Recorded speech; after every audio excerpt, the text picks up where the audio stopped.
question 10, straight away you've got to see that it has this star. And it uses this word here, suitable diagram. So whenever it says suitable diagram, it's normally a star. Because it's not telling you what to draw, you have to make that decision yourself.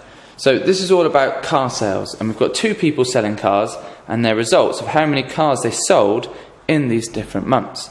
And if you wanted to compare these, a diagram that I would draw would be a bar chart. And actually most of the time when it's talking about this, it quite often is a bar chart. Doesn't mean it always will be, but most of the time it's a bar graph. It could be a line graph, for example. And you could probably draw a line graph. I just think it's easier to draw a bar graph. So it's dead easy to draw a bar graph, but it's also very easy to lose marks.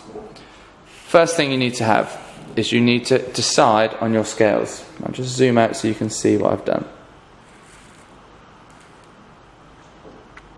So I have a scale here from 0 to 13, because 13 was my biggest number. And that's something you will have to work out. Don't take up this little space, use it as much as you can, so it'll be easier for you to draw. Up here, this is the frequency. I've also written, and you could also write instead of frequency, the number of cars sold, because that's what those numbers represent.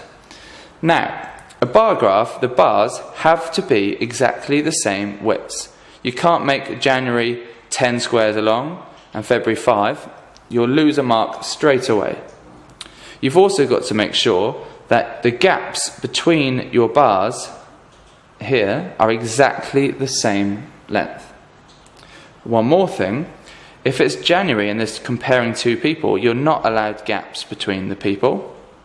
And your fourth mark, you've got to be able to show what each of these different bars actually mean. So you can see here, these ones with the coloured in sections, that's Kitty, and the empty ones are George.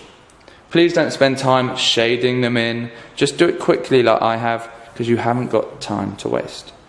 So if you don't make your bars the same, you lose a mark. If your bars are different widths, you lose a mark. If you haven't labelled your axes, you lose a mark. And if you haven't got a key, you will lose a mark. So please make it really, really clear.